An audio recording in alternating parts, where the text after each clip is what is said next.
La entrevistadora por excelencia Barbie Shields te pone en bandeja a celebrities, eminencias, ídolos. Astucia. Conocimiento.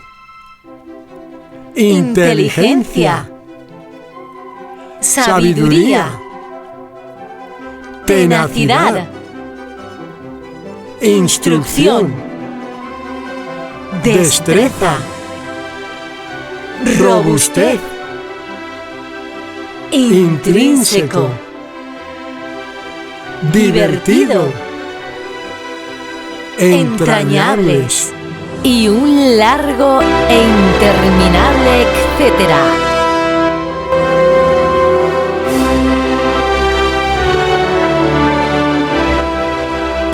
Hoy en Estudio Caliente tenemos la sorpresa y la gratísima sorpresa, valga la redundancia, de estar con una eminencia nada más y nada menos que con don Javier Urra, escritor contertulio, así para resumir muy rápido porque sería imposible resumir tu biografía. Contertulio en medios de comunicación, primer defensor del menor, es colegiado de honor en psicología y le concedieron la Cruz de San Raimundo de Peñafort por el Ministerio de Justicia, premio Francisco de Javier del Gobierno de Navarra, académico de número de la Academia de Psicología de España, doctor en psicología con la especialidad de clínica, pedagogo, terapeuta, psicólogo en excedencia, voluntario de la Fiscalía del Tribunal Superior de Justicia de los Juzgados de Menores de Madrid, embajador de la Asociación Iberoamericana de Psicología Jurídica, profesor en psicología, patrono de la Fundación Pequeño Deseo, consejero de OCU, patrono de la Fundación MER, director clínico y presidente de la Comisión Rectora de Recurra Ginson, Clínica de Salud Mental Infanto-Juvenil, y Centro Terapéutico, presidente de honor de la Sociedad Española para el Estudio de la Violencia Filioparental, y precisamente nos encontramos en tu centro de Recurra Ginson. ¿Cuándo lo creaste? ¿Por qué? ¿Y cuáles son las funciones del centro? Pues en primer lugar, darte las gracias porque vuelvas a entrevistarme. Tercera entrevista. Es la tercera. Ten cuidado porque genera adicción. Sí, por supuesto. La segunda es que yo era, defensor del menor, y a la semana de dejar de ser defensor del menor tuve un infarto, venía conduciendo, de escribirle a Su Majestad la Reina Doña Sofía las palabras para Nueva York, porque ella es presidenta de honor de UNICEF.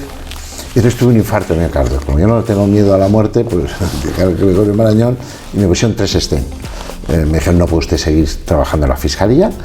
Y luego, como he hecho un equipo genial, con 133 profesionales, y tenemos 3 centros, uno se ha llenado de niñas con anorexia, en la calle Roncesvalles, que retiro, otro que es donde estamos hoy, que es la clínica, que entran distintos casos, y luego el centro que tiene 96 chicos, algunos que intentan suicidarse, otros con violencia filioparental, otros con pensamientos inusitados y extraños, obsesivo-compulsivos. Bueno, pues le pongo tantas ganas que tuve otro infarto. Entonces ya no llevo 3, sino que ya llevo 6 Pero espero acabar esta entrevista. Y esa es la razón. Se puso en marcha, por lo tanto, hace casi 14 años. Vamos creciendo, pero más que ir creciendo, lo que vamos es generando más posibilidades. Hemos firmado con la Comunidad de Madrid y estamos trabajando en los hogares también de chicos que no salen de casa por problemas de sus padres, por problemas suyos. Es decir, que tenemos desde un centro que, digamos, los chicos están en el centro, a un ámbito ambulatorio, como es este, a un hospital de día, que están durante el día pero no por la noche, a trabajar en los hogares. Tenemos hecho todo el espectro. Y además conozco yo tus centros, el centro de menores y el centro de los menores que han delinquido. Que además los tienes están conjuntamente. Sí, están junto a. Uno es el Teresa de Calcuta. Para que sepan lo que les puede esperar. Claro, el Teresa de Calcuta es un centro para menores que han cometido hechos gestantes tipificados como delito o falta. Son juzgados por la Ley Orgánica de Responsabilidad Penal del Menor 5/2000 y nosotros en ese sentido, aunque estamos adjuntos a, no tenemos nada que ver. Nuestros chicos llegan de manera voluntaria relativa, ¿no? Porque muchas veces pues, no van al colegio, al instituto hace año y medio. Pero en nuestro centro, por ejemplo, no hay alcohol, no hay drogas, sí hay analítica. No hay móviles tampoco. No hay móviles, no hay ordenador, salvo que un profesor quiera en un momento determinado. Pero esto, que sorprende mucho, no debe de sorprender. Yo llevo aquí hoy el PIN, yo cuido mucho qué PIN me pongo, y hoy voy con el de Cardenal Cisneros, porque esta tarde tengo que dar 4 horas de clase en la universidad, en General Díaz Porlier. Que también he acudido ya alguna vez. Exacto, también. Si tú hace ya conoces años toda mi vida, conoces mi vida mejor que... Pues entonces, ¿qué pasa? Que que yo dije hace 2 años que había que quitar los ordenadores y el teléfono de los alumnos en la universidad, y dije, no, hombre, pero pertenecemos a la Complutense, eso va a ser muy difícil. No hay móvil, no hay ordenador, y por lo tanto yo esta tarde daré la clase y los chicos pueden sacarse su bolígrafo, su pluma y un folio, lo que tienes tú, y tomar nota. Exacto. Y por lo tanto focalizar la atención. La vida no hay nada como tomar decisiones y llevarlas a efecto. Cuando se decidió acabar con la Kale Borroka, se acabó. Lo que hay que decidir es cuál es el criterio, ponerlo en marcha. Y bien, trabajamos muy a gusto. Además, el móvil genera, es una adicción también. Genera, sí, y sobre todo que te dispersa, ¿no? Te Porque dispersa absolutamente. Chavales, pues y además se creen todo lo que aparece por una pantalla. Y entonces dices, hay un nivel de información, bueno, aquí lo que se trata es de tener conocimiento, claro, de participar. De todas formas, yo con los alumnos míos es muy difícil que se despisten, porque saco a uno, saco a otro, hago que debatan, que utilicen la oralidad, que razonen, que piensen. Eso no quita que lo hay que estudiar y hay que memorizar. Por cierto, que les digo que hay que leerse un libro, se asustan mucho de leer un libro, pero lo leen, o que vean películas. Jauría Humana, cine y psicología, que le hice con el que fue fiscal general del Estado, Eduardo Torres Dulce, y que entonces ahí pues habla, pues yo qué sé, de Brubaker, se habla de tesis, se habla películas interesantísimas, las 2 caras de la verdad, y entre caso y caso metimos los casos que hemos visto nosotros en la realidad, que no tienen nada que envidiar a los guionistas de cine. Claro. Que hablaremos más adelante, claro, de uno de tus libros. Sí. Una pregunta curiosa, algunas de las, o sea, hay personas que cuando se encuentran frente a un profesional de la salud mental, sí, se sienten permanentemente analizados, tienen como cierto reparo. ¿Podrías describir qué tipo de personas suelen ser las más reacias? Bueno, yo creo que el ser humano es complejo, ¿no? El ser humano es simple, como el mecanismo de un chupete, a veces es previsible, por eso están los psicólogos, los psiquiatras. Es verdad que hay gente que es más paranoica, más no quiere ser translúcida. Yo escribí un libro que es la vida íntima. Yo no creo que haya que desvelarlo todo, ni hay que desnudarse, no solo físicamente, sino emocionalmente. Hay muchas cosas que yo, porque le voy a contar a mi mujer, con la que llevo 46 años, ¿no? Además, hay cosas que no tengo nada claro que tenga que contármelas a mí mismo. Exacto. Uno vive con sus sombras, etc. Los clínicos, bueno, hay gente que va muy de psiquiatra y de psicólogo por la vida, y está siempre como observando. Luego hay gente que somos muy normales. Si tengo un problema, pues entonces lo abordo. Es decir, yo, por ejemplo, tengo una niña ahora que tiene 5 años. Me la manda un pediatra de Levante español, no voy a dar más datos. La niña le ha dicho en varias ocasiones... ¿Tiene cuántos años? 5 añitos. Sí, y le ha dicho a su madre en varias ocasiones, siento que tengo que estar muerta. Bueno, ahí sí que yo me pongo en un aspecto muy diagnóstico, cada palabra que dice, cada gesto, qué ocurre, está pasando algo grave. Claro. Pero si no, en la vida cotidiana, pues la persona es como es, el otro es como es, tampoco me pongo a observar si hay un lapsus lingüe, si es incoherente. Oye, cada uno es como es. La gracia del ser humano es que no se parece en nada a la inteligencia artificial y que por lo tanto no somos clónicos, y a mí me parece muy atractiva a la gente, a veces en sus incoherencias, a veces en... Nosotros, y ahí estás tú también, participamos y disfrutamos de un tipo muy majo que se llama Gonzalo, por ejemplo, en una tertulia que se llama Justicia y Utopía. Bueno, pues la gente se acomoda, una persona nos habla, pues yo qué sé, del amor y la medicina. Pero luego tú ves los WhatsApp y te quedas a veces perplejo de alguien, del otro, de una mala interpretación, hay quien se extiende mucho, bueno, cada uno es como es. Y yo creo que hay que dejar a las personas como son, salvo cuando tienen verdaderamente un problema. Y yo no espero estar con un cardiólogo y que me esté mirando todo el día mis constantes, porque sabe que he tenido 2 infartos. Es más, mis amigos y mi familia van conmigo en el coche y van convencidos de que no voy a tener. Claro, tú tienes una actitud muy positiva ante la vida. Yo creo que en la vida hay que ser optimista, hay que ser esperanzado. Yo pertenezco a la Academia, como muy bien has dicho, de Psicología de España, soy de los más jóvenes, y el criterio es pensar, sentir y hacer. Yo creo que hay que hacer, y cuando tú haces, cambia la forma de pensar y de sentir. Anosognosia Es el padecimiento de una persona que no reconoce ni acepta que tiene una patología mental. Son las personas que más problemas, más dificultad tienen a la hora de poder hacer una terapia. ¿Qué pasa cuando una persona con anosognosia no es tratada en el tiempo? Tiene una enfermedad como un estrés mantenido en el tiempo, un TOC, una paranoia. ¿Sabes lo que ocurre? Que el ser humano muchas veces es hipocondriaco, entonces cree que todas las patologías le inciden, ¿no? Entonces va al médico. Yo soy doctor en psicología, pues soy doctor en ciencias de la salud. Entonces hay gente que todo el mundo cree que todo es un problema, pero una faringitis se va a la UBI. Hay otras personas que lo niegan todo. Entonces si yo estoy caminando y tengo una fascitis plantar, digo, ya se me quitará. Y no voy. Y luego eso pasa lo mismo en la salud mental, que es parte de la salud. Exacto. Entonces hay gente que niega su patología. Es más, es que esa es parte de su patología. Si antes hablaba del paranoico, el paranoico es alguien que cree que le sigue. Y si tú le dices, hombre, mira que no te sigue, acabará concluyendo que es que tú eres parte de los que le siguen. Entonces, claro, ese es parte de su problema y lo niega. Si una persona está en un mundo absolutamente psicótico, con pensamientos inusitados y extraños, creerá que todo el mundo está confiado, pero que realmente va a venir un ovni y esto se va a acabar. Y como lo vive, pero como cuando tú tienes un sueño vívido, tú ves el sueño como muy real. Por lo tanto, ¿qué va a pasar? Que no te va a venir el paciente. Claro. Eso pasa mucho con profesionales de la salud mental. Ellos dicen, bueno, yo soy un profesional, sí, pero soy profesional, pero igual que, vuelvo a repetir, un cardiólogo puede tener un infarto de miocardio, ¿o no? Claro. Por lo tanto, tiene que venir. ¿Cómo le pones un espejo de su realidad? Bueno, va a depender. Si una persona cree que todos los problemas... Mira, te voy a contar cómo trabajo yo. Hay personas que cuando vienen, le digo, oiga, pero el problema es de su pareja, ¿sí? El problema es con sus hijos, de sus hijos, ¿sí? El problema es de los vecinos, ¿sí? El problema era de su padre y de su abuelo, que lo educaron mal, ¿sí? Yo, oiga, tráigame a todos, los reúno en el Bernabéu y los trato a todos. Porque el primer problema es, no sé qué problema está en usted. Y a partir de ahí se genera un problema relacional con los demás. Bueno, pero tienes que tocar con bondad, con cariño, sin hacer daño, porque al final el paciente quiere salir de sus problemas, pero le tienes que ayudar para ver por dónde está la salida. Y muchas veces etiquetar y casi culpar al paciente no lleva a nada bueno. Es decir, usted tiene unas características que hace inviable ciertos problemas. Bueno, vamos a intentar trabajar. Usted tiene una baja laboral, usted tiene... El otro día me reuní en Pamplona con todos ludópatas.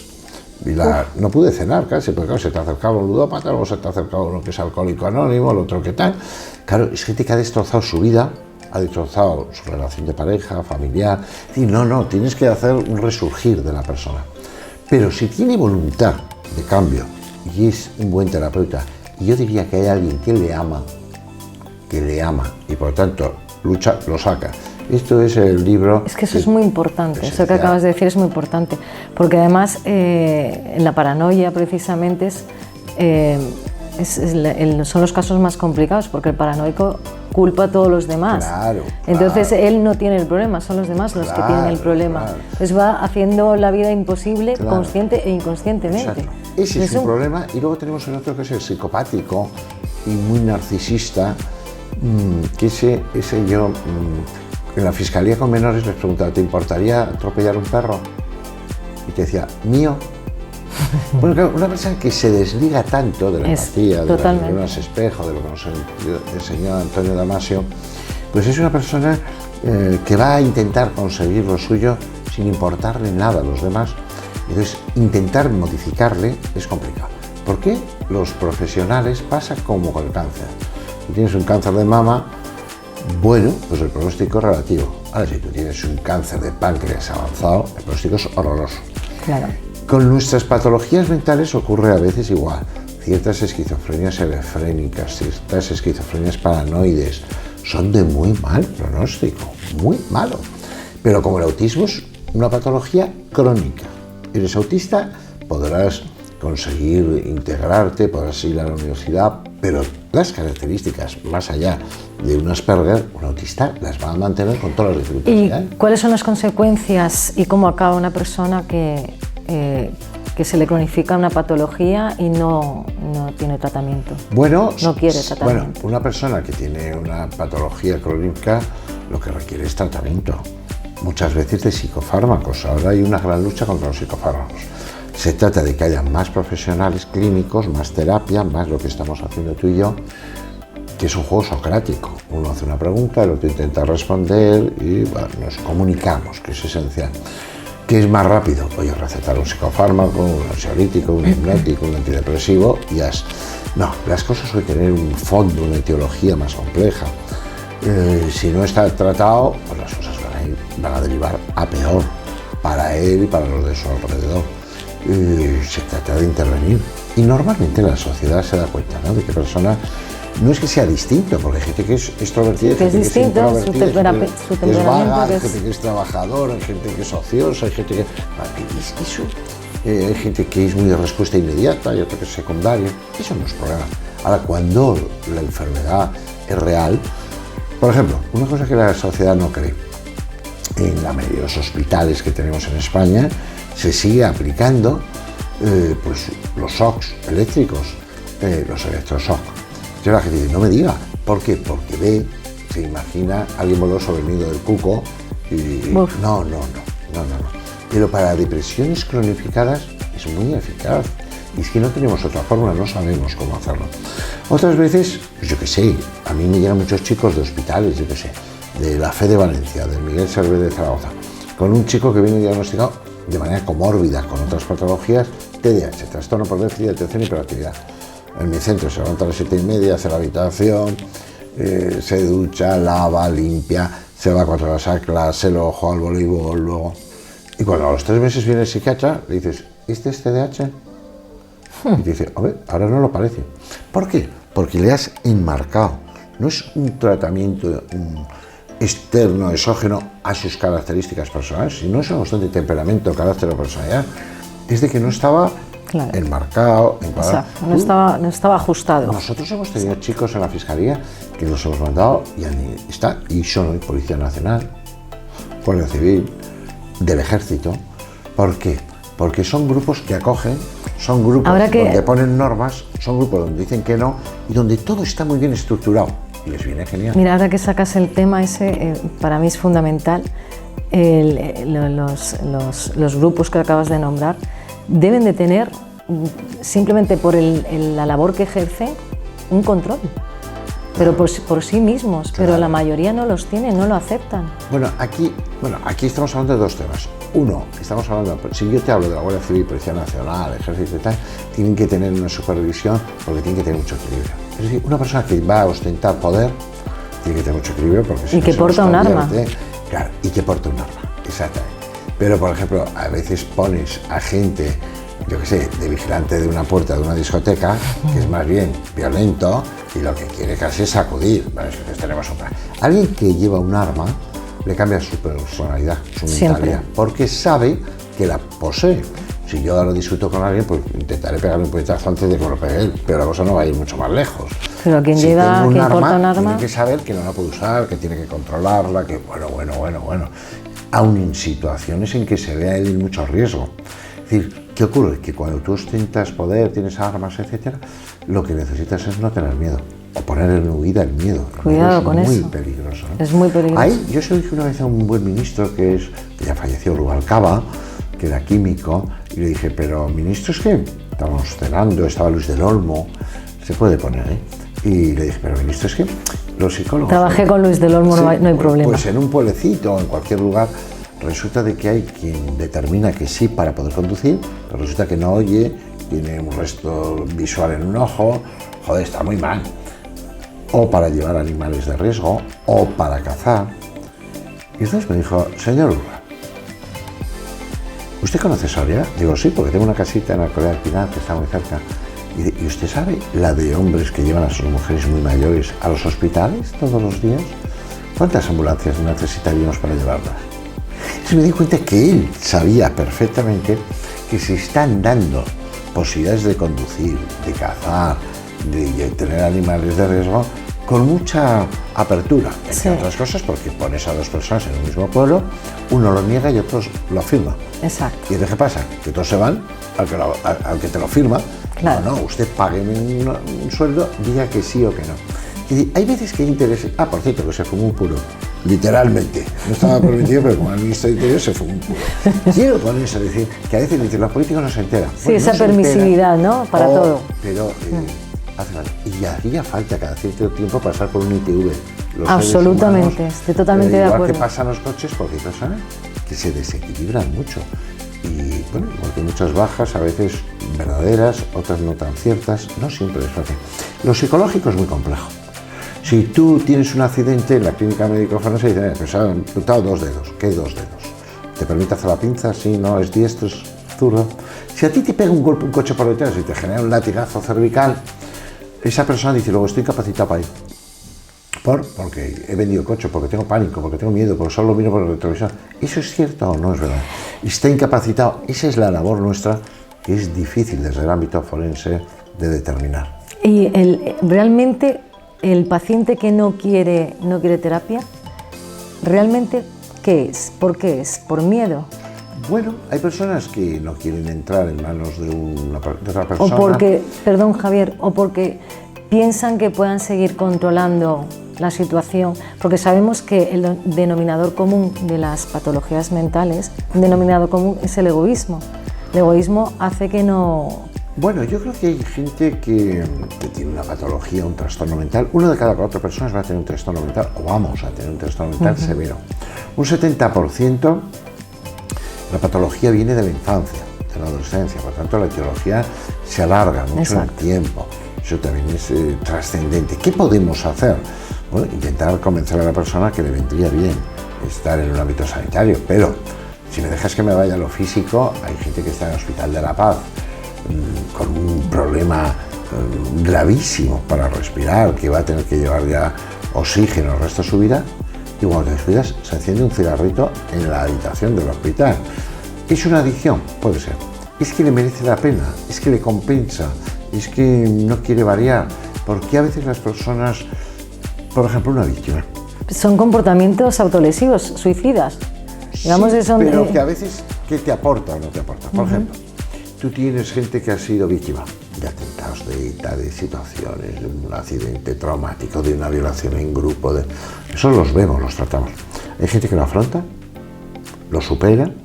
No digo usted que lo supera, porque tú lo sigues luego 12 años después y ves que no manifiesta ningún trastorno mental, pero no transitó. Una capacidad de resiliencia también. Estrés postraumático, mientras que otra persona se quiebra. Pero también veis otras personas que dicen, yo soy víctima. Se pone su marcamo de víctima y a partir de ahí es siempre una víctima. Sin embargo, yo tengo ahora equipo de gente magnífica que sus hijos o hijas se han suicidado. Y entonces ellos se llaman sobrevivientes. Es decir, mi hija se suicidó, pero además, señor Urra, lo cree usted, no dio ningún síntoma, ninguna señal. Pero sí queremos ir a los colegios, queremos ir a conferencias, queremos aportar que como donde vemos nosotros. Para ellos poder ayudar. Les sirve de catarsis. Sí, les sirve de catarsis. Exacto. ¿Cuáles serían, por ejemplo, los rasgos y comportamientos evidentes en una persona con una patología? Pues va a depender, o sea, hay personas que son maníacos. Por ejemplo, los comportamientos autolesivos, ¿no? Bueno, los comportamientos eso autolesivos es de la adolescencia ahora, de lesionarse mucho los TLP, en los antebrazos y tal, pero también en los pies para que no se les vea. Lo que sí es una traducción de que tienen un gran sufrimiento emocional, no quieren, no pueden aceptar el sufrimiento, entonces se hacen una lesión que es física y lo derivan. Prefieren tener... por cierto, en la red está muy incentivado. Pero es que además, eso si es tremendo. tú no eres querido, no eres valorado por los tuyos, si tú te autolesionas, es muy posible que todo el mundo diga, oye, a ver si te vas al principio de una idea autolítica, etc. Entonces se le hace mucho caso. A partir de ahí ha ganado entonces gran parte de la atención que precisaba. Todo esto hay que valorarlo, hay que tenerlo en cuenta. Si tú eres un bipolar, pues tendrás momentos que estás maníaco y te comes el mundo y te haces todo, y otros momentos que te deprimes. Bueno, entonces a la sociedad les sorprende porque ves unos cambios. Si tú eres un fóbico, bueno, pues será una persona que se acerca al mar y es incapaz de meter el tobillo. Entonces tú le razonas y dices, ¿pero usted cree que se puede ahogar a la altura del tobillo? No. Bueno, pues mete el tobillo. Pero es que se ahogan. Claro, se ahogan. Claro, o suba a un ascensor, o métase en un avión. No, si la razón puede, pero el ser humano no es lógico, es psicológico. Exacto. Lo Javier Urra lleva diciendo mucho tiempo. Exactamente. Dices, el ser Precisamente humano, por eso se necesita claro, terapia. dices, oye, 2 premios Nobel recientes de economía son psicólogos. ¿Por qué? Oye, está cayendo Telefónica. Voy a comprar acciones de Telefónica, pues está muy bajo. Si ha bajado tanto, solo puede subir. O no, o seguir bajando. Y seguir Es decir, bajando, el claro. ser humano da por hecho algunas conductas que le sorprenden. Nosotros tenemos acceso a una amígdala, que eso viene del Paleolítico, y entonces somos muy posesivos, muy espaciales, muy de celos, y luego ya estamos desarrollando, pero desde hace muy poco, los lóbulos frontales, que eso es la empatía, las neuronas espejo, ponerse en lugar de otro. Por cierto, mucho más desarrollada en la mujer que en el varón. Por eso tenemos que ver cómo se educa a la mujer y educar hacia los hombres. No para afeminar la sociedad, Claro. sino para feminizarla. Y para humanizarla. Y humanizar, hacer que en medicina, que en psicología, que en enfermería Claro. haya más varones que casi no hay. Un niño que mantiene una patología en el tiempo desde pequeño no es tratado, ¿cómo se traduce o cómo Pues tendrá mucho o intenta problema. traducir y disfrazarse de adulto? Sí, pero será un adulto Sin tratamiento. quebrantado, ¿no? Porque los tratamientos son eficaces, o sea, Claro. La psicología y la psiquiatría son eficaces, ¿no? No es una cuestión de convencimiento ni de intentar, no, tú tienes que ir viendo, tienes que... Los test, nosotros tenemos unas pruebas de personalidad, de patología. Yo, por ejemplo, cuando gané la plaza, por oposición del Ministerio de Justicia, a mí me pasaron un test, el 16PF. Yo conozco el 16PF, lo he pasado cientos o miles de veces. No sé trucarlo. Yo no sé trucar el 16PF. O sea, sale el perfil de Javier Urra y sale. Pero como si me mides, yo mido unos 75. No voy a medir unos 76 jamás. Hoy en día la sociedad quiere decir, bueno, todo es relativo. No, no es relativo. No. O sea, yo dejo una moneda caer y cae. La ley de la gravedad no es una teoría, es un teorema, es una realidad, no es discutible. Hoy, cuando la gente no puede sostener las cosas con la ciencia, dice, pues es mi opinión. Sí, además te lo dicen tan campantes. Una opinión de una catedral. No se instruye. Yo no soy, me puede gustar o no, pero yo no sé valorar, yo no soy un ingeniero, no soy un arquitecto, no soy... Esto parece importante. Es que, además... Por tanto, el tratamiento de los niños es esencial y por eso hemos puesto en marcha un máster de la mano de Aula Siena, que yo dirijo, y de la Universidad Camilo José Cela, para que los profesores sean el detector, sean el fondoscopio de niños que los lunes llegan mal. ¿Por qué llegan mal algunos niños? ¿Qué ha pasado en casa? Eso es Que un los viernes, piloto rojo. Claro, que los viernes todo el mundo queda con amigos y se va a empantallar porque nadie quiere salir con él. Es decir, el profesor no tiene que ser un clínico, pero tiene que ser el detector para decir, oye, este chico le está pasando algo con sus ideas, se nos está metiendo en un grupo sectario, en una banda, y el profesor eso lo capta, y capta además con la realidad de sus padres y los consumos. Bueno, lo hemos puesto en marcha, dije el año pasado, 30 alumnos, profesores. Bueno, es que se llenó inmediatamente y estamos todos muy contentos. Y luego se produce el famoso bullying, que ojo con esto, hay muchos que padecen bullying porque antes, puede sonar un poco duro, pero antes puede que lo hayan estado provocando. O sea, el provocador que se convierte luego en víctima. Cuidado con esto, o sea... El acoso escolar es la razón mayor en el mundo de suicidio infanto-juvenil. Este dato es real. Para un chaval de 12, 14 años que el resto de los chavales se rían de él o simplemente lo aíslen, es insoportable. Pero ahora está el ciberacoso, y que llega a su casa, llega a su habitación, está allí en la pantalla y se ríen de él, porque tiene las orejas de soplillo, porque le gusta jugar al fútbol y tocar el cello, por su identidad sexual, porque es distinto, siempre porque es distinto. Eso es una cuestión. Segundo, luego está el maltratador, el que acosa, que se sabe no querido pero que es fuerte, y el resto de chavales que se ponen del lado muchas veces del agresor por miedo a que se vuelva en contra suya. Lo que sí es verdad es que hemos tenido chicos que siendo víctimas, y esto es terrible, acaban siendo agresores. Pero esto pasa como en las residencias universitarias. Es decir, llega una residencia universitaria y dice, vamos a hacer una novatada. Bueno, una cosa es una novatada y hay otras cosas que son de código penal. O sea, totalmente. No obligar a una persona a hacer cosas indignas y contra su voluntad. Y es que pasa que como sufre mucho, alguno de ellos, 2 años después, cuando ya es veterano, dice, ahora se lo voy a hacer a otro. Esto es algo terrible en el ser humano, ¿no? En vez de aprender a tener sentimiento de afecto, de ternura, pues hay quien devuelve la violencia contra los demás. Esta es una característica, sí. Por ejemplo, en los casos de alienación parental, Sí, es muy duro que un progenitor tenga un hijo para ponerlo en contra, lo utilice de manera de cambio Sí. para ponerlo en contra del otro progenitor y le odie. Bueno, y hay se que- generen los sí, casos que se aquí hay generan. que explicar una- ¿Hasta qué punto eso Sí. intervienes de manera judicial? bueno, sí se interviene, claro. Claro. El SAP, el síndrome de alienación parental, eso está prohibido. No se puede poner en ningún informe que existe el SAP. El SAP es un término que no. España no permite que se ponga en el informe síndrome de alienación parental. Pero es verdad que en nuestros manuales, el CIE 11, el DSM, Exacto. se está planteando incluirlo. Pero hasta que no se incluya no se puede. Pero sí se puede poner que la madre o el padre manipulan al niño contra el otro en los procesos de separación, en el régimen de custodia, etc. Entonces eso hace un daño terrible. Sí, porque de alguna manera pierde, Porque uno de al ellos final pierde al tiene hijo, que claro. luchar la lealtad, el otro tiene que intentar ganarlo. Bueno, vamos a ver, o sea, las parejas se separan, pero tú tienes que ser progenitor. De todas formas, yo soy uno de los 52 expertos del Pacto de Estado contra la violencia de género, y ahí lo que hemos descubierto es que hay mucha dependencia. Por ejemplo, hay mujeres que no tienen problemas económicos, que no tienen hijos y sin embargo siguen con un hombre que le llama zorra, perra, cerda, es decir, que la deshumaniza. ¿Por qué se produce eso? Eso en psicología está muy bien explicado. Se llama indefensión adquirida. Pero lo que tarda mucho más en darme cuenta es que de 55 mujeres al año que mueren, oscila poquísimo, 55 al año, todos los años mujeres, 11 hombres se quitan la vida con inmediatez. Entonces la gente dice, bueno, ¿y eso qué supone? Hombres que son muy dependientes. Entonces, como esta me está destrozando la vida, la mato y me quito la vida. Fíjate que no empleo el término me suicido. El suicidio se produce cuando el sufrimiento te supera, como un tsunami que te pasa la ola por encima. Lo otro es decir, la mato, le pego un corte de mangas a la justicia y a Me la quedo tan sociedad campante. y tal. Pero es porque se ha generado dependencia. ¿Qué estoy con esto queriendo decir? Dos cosas. Una, que hay que educar a los niños desde corta edad en un juego que es muy difícil. El que no sabe lo que siente el otro pierde. El que no sabe lo que siente el otro pierde. Y dos, nadie debe ser dependiente.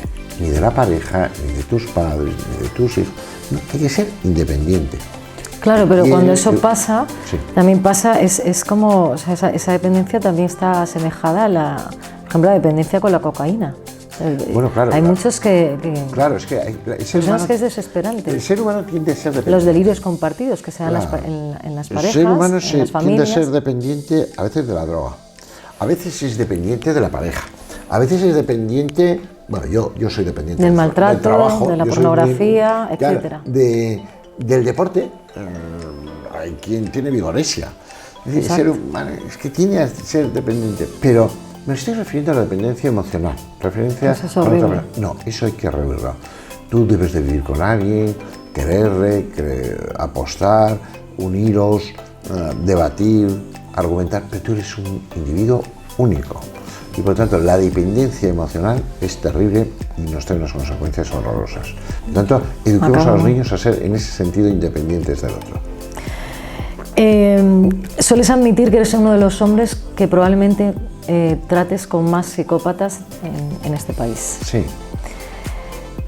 La psicopatía no está calificada como una patología mental, es un trastorno de la personalidad. Exacto. Por lo tanto, se hicieron experimentos hace ya muchísimos Sí. años con 50 psicópatas y el resultado fue muchísimo peor porque lo que aprendieron fue cómo hacer más daño. Si se suma la psicopatía, si hay una comorbilidad, psicosis y psicopatía, estamos hablando. bueno, ese caso es muy complejo y se da poco, ¿no? Que haya lo que es un trastorno mental severo, por lo que es una psicosis, etcétera, y además que sea de una dureza, es nitroglicerina. Una bomba de relojería. Es explosivo. Se da poco. Ahora, yo, por ejemplo, en el centro de Cuenca, perteneciente al Ministerio de Justicia, adquirimos electrocardiograma, electroencefalograma, psicogalvanómetro, es decir, que medíamos la sudoración, la salivación. Entonces les poníamos Es muy a importante. dos chicos, ¿no? Y les poníamos una película, La Naranja Mecánica, Uf. que tiene momentos violentos. El chico que estaba porque había cometido un delito, pero que no era psicopático, había momentos que se ponía muy inquieto, todas las variables daban señales, se movía en la silla. El psicopático nada, veía la película, pero vamos, da igual que sí, da igual que se le ponga un bebé degollado que una flor. Porque no lo valora, la respuesta es la misma. Porque no sufre, porque no se pone en el lugar del otro. Otra cosa es que le pegues una patada a él. Sí, ahí se va a poner a decir. El dolor y dice, oye, esto, pero él tiene esa incapacidad. Es muy interesante, ¿no? El tema de la psicopatía como una gran distancia afectiva. Es verdad que en España no se valora en absoluto para el tema de inimputabilidad o de eximente, no, porque sabe lo que hace y hace lo que quiere hacer. Exactamente. Yo creo que lo dijo muy bien Robert Hart, con el que yo tengo suerte de dar alguna conferencia en el mundo. Él decía que un psicópata es alguien que baila pero sin escuchar la música. Exacto. Pues está perfectamente definido. Hace la cosa porque cree que todo el mundo espera que haga eso, pero él no lo siente. Exactamente, no siente ni padece. Sin conciencia, el libro de Robert Hart. Sí, exactamente. Fascinante. ¿Qué opinas de los...? Te dije al principio de la entrevista, fuera de cámara, que quería hacer como un pequeño recorrido con algunos de tus libros, porque llevas creo que son 82. 84. Exacto. Perdón que me he quedado corta con dos. Entonces, claro, es imposible, pero estamos tratando todos los temas que engloban los argumentos de tus libros, al fin y al cabo. Quería preguntarte, ¿qué opinas de los libros, entre comillas, comerciales de autoayuda? Yo creo que más que autoayuda... No, yo los califico de engañabobos. Exacto. Y lo pongo muy claro, es decir, si una persona se está ahogando en un río, en un lago, en el mar, y se tira del pelo hacia arriba, se ahogará. No, tú si te estás ahogando tienes que gritar, o sea, la ayuda va a venir de fuera. Familia, amigos, terapeutas, todos. No. Una persona no puede consigo misma. Entonces, ¿qué pasa? Que yo algunos libros de autoayuda los he leído, claro, para ver qué dicen. No tienen una idea y sobre esa idea... Entonces es porque tú puedes, porque tú lo vales, si tú te lo propones. Es que eso no es verdad.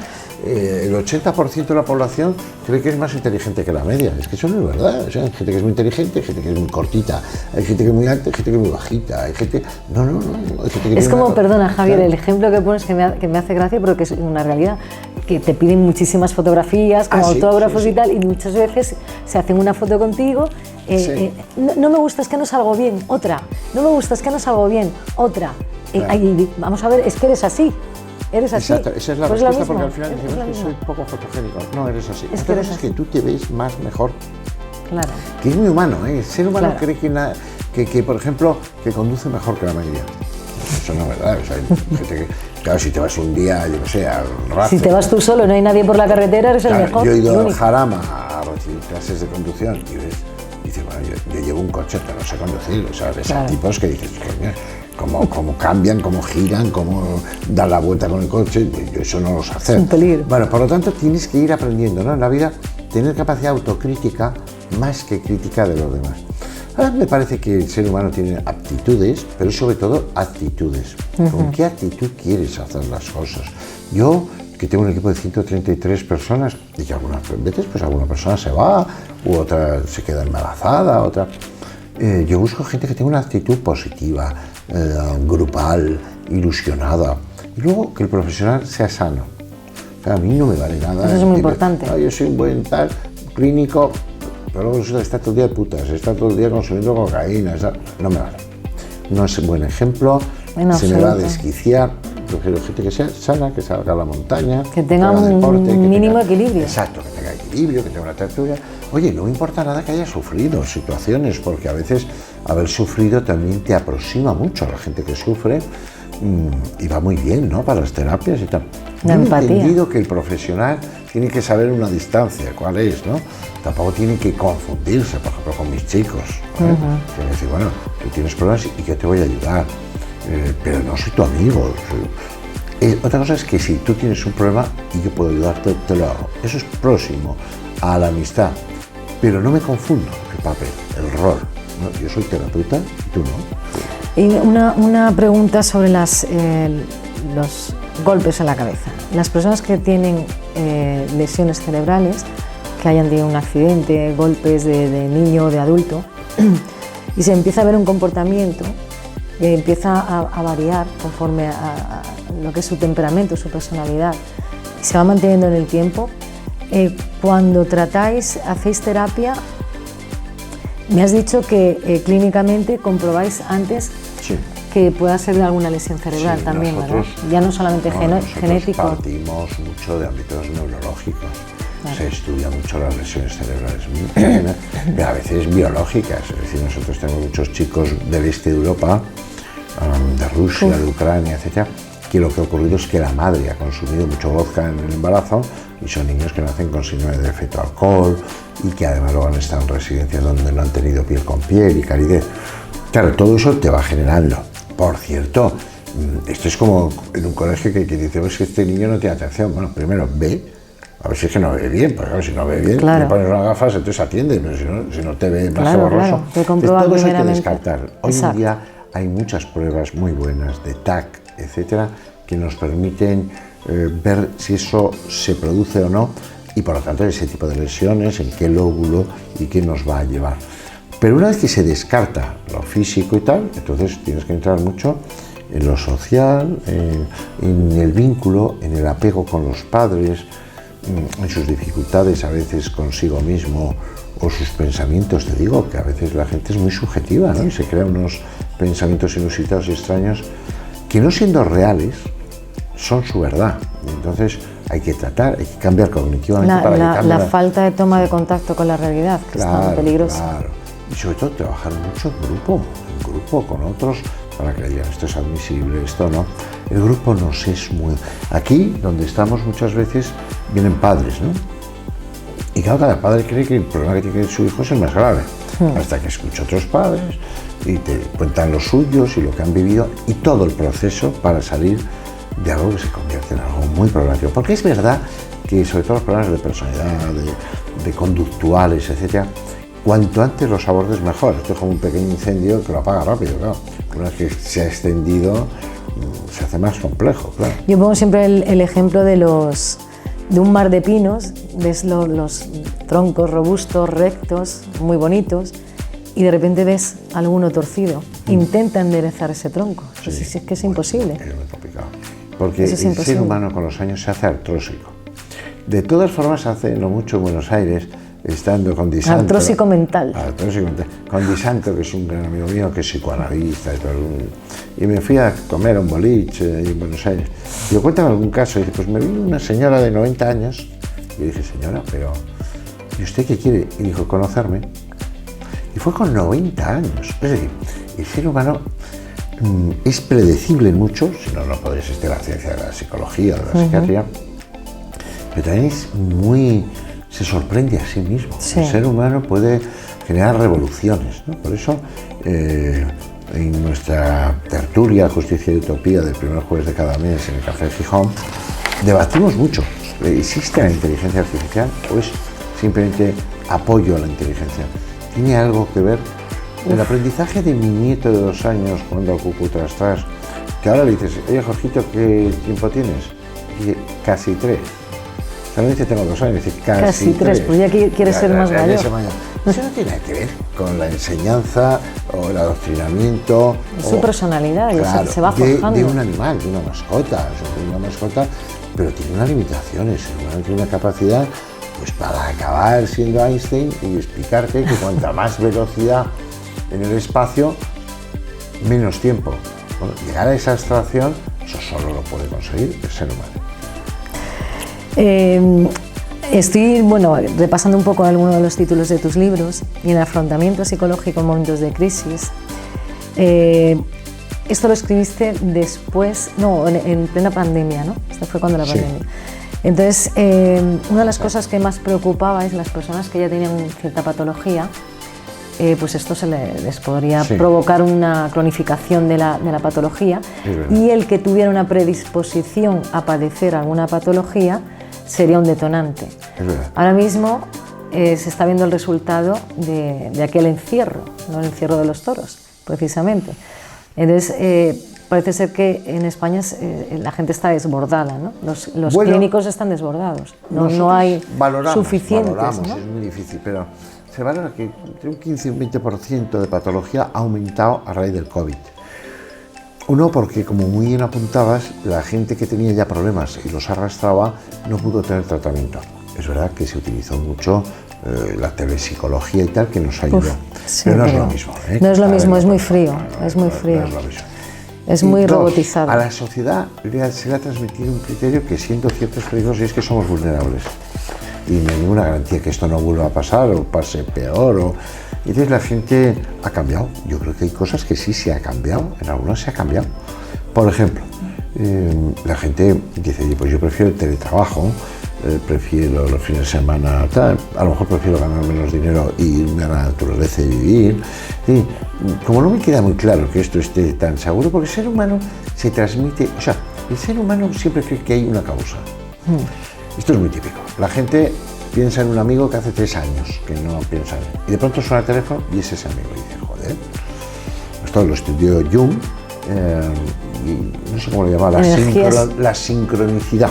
Que Sí. es que dos cosas se unen, pero sin una causalidad aparente. Claro. El ser humano tiene que plantearse que la vida tiene una razón de ser, que aquí se está por algo. El ser humano no se puede manejar en la incertidumbre cotidiana, la duda permanente.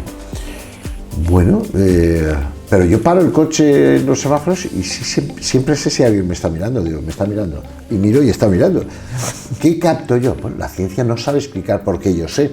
Jamás que haya dicho, me está mirando alguien y haya mirado, no estaba mirando. O sea, acierto siempre. Luego hay una forma de captarlo. Lo que no sé es cuál es. Bueno, pues la ciencia llegará, explicará. Yo escribiré un día un libro basado en experimentos psicológicos. Y aquí estamos 3 personas en esta sala. Sale humo, una persona no se mueve, yo tampoco me muevo. Yo estoy solo, empieza a salir humo y en segundos salgo. Yo llego a una playa y le digo a alguien, uy, me voy a bañar, ¿me puedes mirar un momento el bolso? Llega alguien a robar el bolso, la posibilidad de que se levante y me diga, ese bolso no es suyo, es un 76%. Es cierto, ¿eh? Tú te vas a bañar y no le dices nada al de al lado, la posibilidad de que se levante y diga, eso no es suyo, porque está en un 3%, o sea, nada. Solo con decirle, ¿podría usted supervisarlo? Ya se siente absolutamente comprometido contigo. Sí. El ser humano tiene unas características muy atractivas, de ternura, y luego es capaz de meter a una persona en un zulo y torturarlo. Sí, ese es el ser humano, capaz de lo mejor, capaz de lo peor. No somos ángeles, sí somos animales, pero tenemos sonrisa, tenemos diálogo, tenemos capacidad de mirar a las estrellas y preguntarnos sabiendo que no vamos a tener respuestas, de llorar porque ves a alguien que sufre. Ese es el ser humano que está en evolución, por cierto, es un animal que está en evolución, que tiene lenguaje, que se comunica. Pero ¿estamos en permanente evolución o involucionamos mucho? Porque la historia es cíclica. ¿Estamos ahora mismo en una etapa histórica de Sodoma y Gomorra, de otro posible Sodoma y Gomorra? No, yo creo que no tenemos espacios temporales. No, yo creo que la especie humana como especie va en evolución. Los datos que tenemos de Occidente, comparado con generaciones bastante próximas, vivimos 35 veces mejor que generaciones anteriores próximas. La esperanza de vida, por ejemplo, en España se ha ido a 84 años, los jóvenes son más altos, bueno, la salud es... No, el mundo va mejor clarísimamente. Eso no quiere decir que no tengamos la guerra de Ucrania, que no tengamos el problema sin resolver histórico de Gaza, que tengamos algunas pandemias, que sigamos teniendo el dengue, pero que va, el mundo mejora rapidísimo. Cosa bien distinta es que con 8.000 millones tendremos que ir mirando de alquilar un sitio en Marte o en algún lado, porque aquí la cosa se va a poner un poco apretada. Vamos a tener algunas migraciones. ¿Qué ocurre? Es una sociedad que ahora ve los problemas y se queja y los denuncia. Antes la gente se moría, antes la gente tenía 8 hijos y se le morían 4, pero dalo por hecho. Y nadie decía nada. Hoy se te muere la abuela de 96 y dices, oiga, algo tendría que hacer usted para salvar a mi abuela. O sea, vamos a ver, tiene usted un fallo multiorgánico que quiere que haga. No. La especie humana va mejor, claramente. Ahora bien, ¿es capaz de autodestruirse? Sí. ¿Se ha autodestruido? No. Bueno, ahora, ¿es capaz la historia es cíclica, ha habido ya varios Sodomas y Gomorras. Bueno, y luego hay otro tipo de cosas que son ético-morales, donde mucha gente dice, oye, pues aquí ya vale todo. Hay mucha otra gente que dice, oye, no, vamos a poner límites, vamos a poner ética, vamos a poner moral, vamos a no hacer tanto uso de los teléfonos móviles. decir, el ser humano se da cuenta a veces de los riesgos. Está siempre en el precipicio, en el borde. Nos gusta el riesgo. Sí, ese es el ser humano, ¿no? Pero hoy en día hay excesiva sobredosis de violencia. Pero la gente, además, hay gente que piensa que todo lo que ve en una pantalla, películas violentas, vídeos violentos, violaciones, asesinatos, ahora con la guerra de Gaza, todo lo que absorbe cree que no, es que, bueno, si me llega pues lo veo y lo mando, pero es que uno no sabe que eso se va acumulando y que eso tiene un efecto. Sí, hay gente que consume mucha violencia y la analiza. Problema, posiblemente que él es una persona violenta y quiere consumir para decir, ves, pero si esto no es normal, y llevar a efecto lo que ve, pero es un porcentaje. Ahora bien, tú porque eres joven, pero yo conocí un periódico y conocí mucho a su director, que era El Caso. El Caso salía todos los días del año y era páginas y páginas de lo acuchilla, lo destripa, Eso es tremendo. Eso era la realidad, es decir, la violencia en el mundo va a menos, pero marcadamente. Otra cosa es decir, por ejemplo, afecta a niños de más corta edad y a veces con una violencia extrema que no se termina de entender cómo no les hemos transmitido la compasión. Es decir, claro. En mi época los chicos nos pegábamos. Yo tengo aquí una calva, una pedrada que me dio un chaval en Estella, nos tiramos con la piedra. Este me dio, ya le daba yo otro. Ya está. Sangré, tan amigos. Pero lo que no pasaba es que te daban con la piedra, caías al suelo, bajaban 4 y te machacaban. Y te machacaban. No, estás sangrando, coño, ¿qué te ha pasado? Pues lo jurabas. Esa violencia extrema hoy, con pérdida de compasión, y en niños a veces de corta edad, esto sí nos tiene que hacer que pensar que algo estamos fallando, ¿no? Pero, por otro lado, yo que he trabajado, lo has dicho tú, con psicópatas, con violadores, con asesinos, pero soy muy positivo porque yo he trabajado toda la vida en UNICEF, he trabajado toda la vida en la Fundación Pequeño Deseo con niños con cáncer. Y veo que la gente, tú les llamas y se vuelcan. O sea, la gente, si le das la posibilidad de ser buenos, son buenos. Y hablo de los grandes, los famosos, los artistas, los grandes deportistas. También la notoriedad, cuidado. Sí, pero y el que no quiere... Pero ten en cuenta una cosa, que nosotros, por ejemplo, en la Fundación Pequeño Deseo, hemos hecho desde el año 2001, que dejé de ser defensor de menor, y que pusimos en marcha 7.000 y pico deseos. Yo soy muy del Real Madrid. Por lo tanto, para que no se me vea, nosotros llamamos a Messi, le dijimos, en tal lugar harías feliz a un niño sin fotos, sin prensa. Y lo hizo. Eso está genial. Llamamos a Shakira, le dijimos, sin fotos, sin prensa. Y lo hizo. Estamos en Ibiza número 4, en la 4ª planta. Eso lo he visto yo con no sé qué... Hay otras, sí, con Penélope Cruz, pero está grabado, bueno. Está actuando. Claro. Que me perdone Penélope, pero yo creo que eso. A lo mejor es de formación profesional. Claro. Y no se dan cuenta. No sé si hay otra gente que lo hace muy bien, Aladina, etc. Yo ahí no voy a entrar. Nosotros ni decimos quién nos da dinero, jamás nos dan dinero, llegamos siempre al final del mes perfectamente. Pero luego un niño quiere ir, yo que sé, a Egipto, que es un hecho real, y entonces hablamos con Iberia pone el avión gratuito para 4 plazas. Meliá pone el hotel para las plazas, el otro para el acompañamiento. Al final dices, oye, que nos ha costado llevarlo a Egipto, estar ahí 4 días y volver. Nada. ¿Por qué? Porque conseguimos todo gratuito. Es decir, a la gente, bueno, no te digo ya a los bomberos los llevan, le hacen un casco, lo suben, lo bajan a un Eso, les encanta a todos. Ves ahí que se salta la lágrima al bombero. No. Sí, bueno, yo he tenido en un despachito que era un mínimo, a una mujer que es duquesa y ha estado años cogiendo un teléfono y mandando sellos poniéndole un sobre.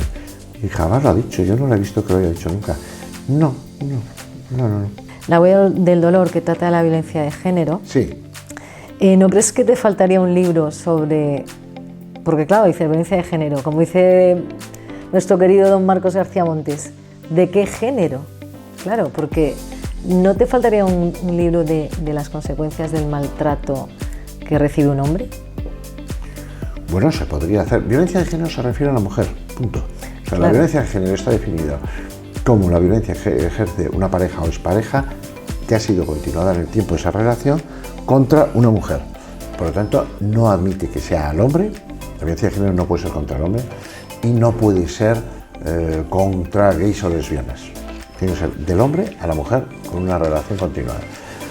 Podemos hacer... Eso está ahí cojeando entonces, porque... No, ese es el planteamiento. Todos No, personas... el planteamiento es muy interesante, ¿no? Y yo lo he defendido y por eso Podemos, hoy en día Sumar, no se han puesto de acuerdo. Y es que, porque por ejemplo, unos gays que llevan 22 años juntos y acaban maltratándole, ridiculizándole, dejándole como pareja, ya, pero no es a la mujer. La idea es muy sencilla. Mujeres que han muerto a manos de hombres, estamos por encima ya de personas que han muerto por ETA. ¿Cuántos hombres han muerto a manos de su mujer? Muy pocos. Con el Código Penal en la mano se le puede perseguir por asesinato, por... Ay. Claro que hay hombres que sufren, claro que la mujer mata en la cama a veces. Bueno, y mata en silencio, ¿no? Mata a veces con el veneno. La cocina y es más persistente. Claro que hay hombres que sufren. Pero ¿por qué nace la violencia de género del hombre a la mujer? El criterio es sencillo. Y yo lo intento explicar de manera pedagógica, no es muy acertado, pero se entiende muy bien. Un niño nace síndrome de Down y cuando alcanza los 18 años, el Estado da un 3% de las plazas laborales al niño que tiene esa discapacidad, que es síndrome de Down y por tanto que nace con una cardiopatía congénita, con macroglosis, con las características que tiene un señor. ¿Es justo? Es muy justo. ¿Es igualitario? No es igualitario. Es decir, el criterio de Javier Urra, esto luego la gente tiene que debatirlo conmigo, es que la justicia no tiene que ser igualitaria siempre. No tiene que ser igualitaria. Hay veces que tiene que conseguirse una descompensación para conseguir, en ese sentido, una igualdad. Bueno, es admisible, no admisible. Se trata de no ideologizar, no politizar, no tal. Eso es muy importante. Ahora bien, hay hombres que sufren por parte de la mujer, pero sin duda, y denuncias falsas. Antes hablábamos del mal llamado, pero que se entiende, SAP, síndrome de alienación parental. ¿Existen denuncias falsas? Yo se lo he dicho en el Serrano 9, en el Colegio de Abogados, y se generó una que se levantó la mitad de la gente de abogados para decir, oye, señora, no le admitimos que diga esto. Pero es que la otra mitad se levantó y dijeron, es que por fin alguien dice que esos casos en fiscalía y en otros lugares se ven y que no se persiguen, porque además es muy indemostrable y porque hubo una circular que se dijo que no se persiguieron las denuncias falsas. Pero claro, acaban diciendo no hay denuncias falsas. Claro, si la orden es que no se persigan, no las descubres y por lo tanto niegas la realidad. Bueno, los temas son de gran complejidad y al final un URRA lo que quiere es educar a los niños, porque sin educación podremos sancionar, pero el daño ya está hecho. Entonces, como creer que la ley de orgánica de responsabilidad penal del menor deja a todos en la calle, pues que eso no es verdad. Otra cosa es que usted querría sancionar más a un chico de 17 años. Bueno, pues el Congreso de los Diputados tiene capacidad para revertir la ley, donde pone 8, poner 14.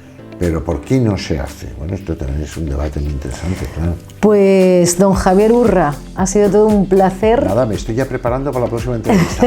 Porque como ya llevamos 3 y cuando venga, si la vida me lo permite, ya llevaré 2 libros más. Sí, fíjate, digo, yo creo que ya son 82. No, pero has estado muy afinada. ¿Sí? Muy afinada. Pues en alguna conferencia...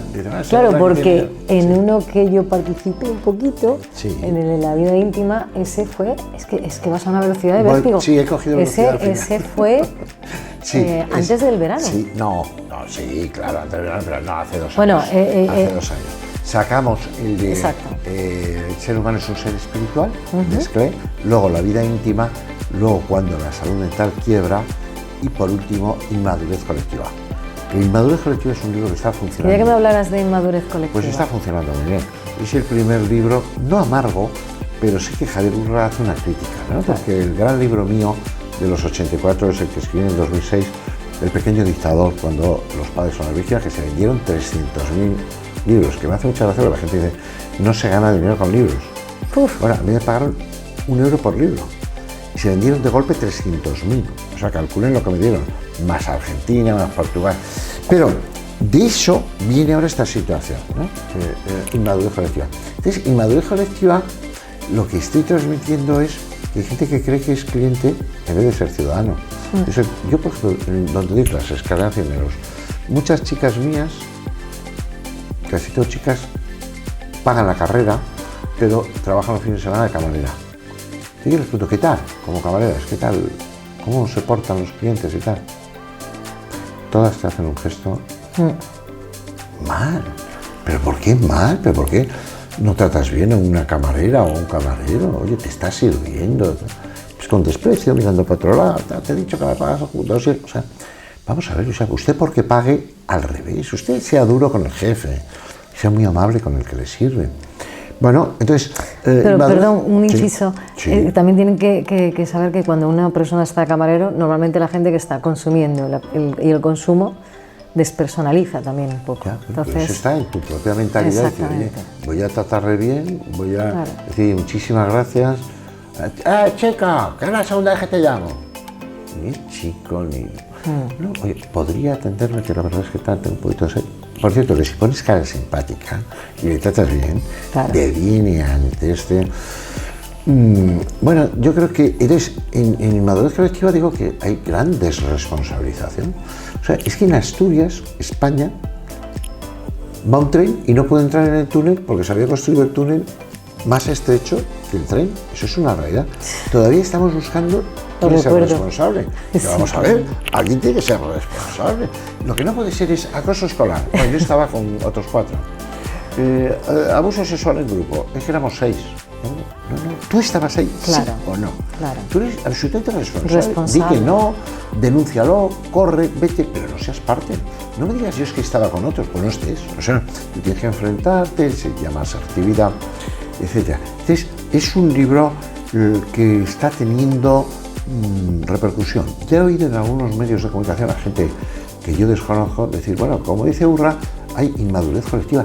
Y es que sí, además se va a quedar como... Claro, que quiere ser inmadura. No, vamos a ver, usted tiene 50 años, cumplirá años. Es decir, luego por otro lado tiene 82 y dices, te he hecho un chavalote. Pero qué coño, estás artrósico, pero lo que no puedes es lo contrario. Entonces la inmadurez colectiva es eso. Asuma responsabilidad en su vida, en la comunidad de vecinos, en todo, tenga capacidad crítica, no absorba todo lo que le digan los algoritmos, porque si no tenemos una sociedad... Es que es un problema, todo lo que sale por una pantalla se lo cree uno. Un 40% de la población no lee nada. Me decía hace poco Fernando Ónega, dice, en la carrera de periodismo la gente no lee. Y bueno, Fernando, que no lee en papel. Dice, no, que no lee. Esto es muy problemático. Acuérdate, para terminar, si me lo permites, que cuando fui defensor del menor, salió un tema que era Ricky Martin, una niña, un armario y un paté. Me acuerdo. Dijeron mermelada, pero era un paté. Yo mandé a Javier Raúl Morodo que visionara 4 horas el vídeo, que nos mandó Antena 3. Y no, que teóricamente Ricky Martin estaba con una niña en un armario, con un paté. Aquello no apareció. Llamé al fiscal jefe de Madrid, que entonces era luego fue ministro, Mariano Bermejo, le dije, pide tú la cinta, no va a ser que vayan a mandar no se atreverán a mandar una cinta trucada. Se visionó, no era verdad. Fue José Luis Calvo y su mujer, 2 señores que se montaron una ONG en Ceuta, se inventaron una historia y era todo mentira. Por cierto, se les persiguió, se les sancionó gravísimamente. Es que fue tremendo. Pero hace no mucho, José Luis Perales, magnífico cantautor de Cuenca, salió con su mujer en Londres y dice que estoy bien, estoy vivo, salgo de cenar con mi mujer, porque un periodista dijo, ha muerto. Lo hacen con algo. Lo lanzó y nadie confirmó. Eso es a lo que inmadurez colectiva está hablando. Por cierto, que quería haber puesto un mundo grande con un chupete. Que me dije, no, este problema es de Occidente. Vale. Luego pensé en poner un cochecito con un señor con barba. Y me dijeron, Javier, parece una broma. Total, que he puesto a Peter Pan. No es verdad, el que no quiere crecer nunca. Claro. Javier, ha sido de verdad todo un honor, un placer. La tercera, ya vamos por la tercera entrevista y las que falten. Sí. Porque a la velocidad que llevas tú los libros... La primera entrevista fue la mejor. Sí, ¿verdad? Porque me sorprendiste, porque no entendía muy bien por dónde iban las preguntas. Luego, ahora como ya me conoces salió bien. todo casado, todo unido, digo, qué bien. Pero claro, me ibas así de rama en rama, digo, pero ¿por dónde va? ¿Por dónde va? Y la segunda fue, ya lo digo, al lado de un piano. Luego nos fuimos me acuerdo a tomar perfectamente, además está publicado. un Oporto. Y nos tomamos el Oporto. Pues Gonzalo, si quieres salir, que es nuestro... Hoy está actuando como técnico. Sí, Hombre, aquí. aparece aquí, saluda, que te ha nombrado Ya está, antes. claro. Agradecimiento. Que cuidado. Que sepas que ha sido un placer y que he Mutuo. aprendido muchísimo. Pues que sea así, mira, salúdale. Saluda. Y ahí estamos los Cuidado. tres. Vale, Ponte en medio mejor. ahí estamos, los tres. Ahí ¿Me está, escucha? los tres. Está en- Para Estudio Caliente, para todos nuestros espectadores que sigan expectantes. Por cierto, que Gonzalo está ahora en el dique sequeo porque está aquí, pero él viene de Australia de nadar, de ganar medallas de bronce, de plata, de oro en distintas actuaciones de natación, competir. de deporte, etc. Pero hay que competir en muchas ramas. Cada uno más. en sus áreas. Cada uno sabe. Muy bien, muchísimas Gracias. gracias. Un millón de gracias. Vamos.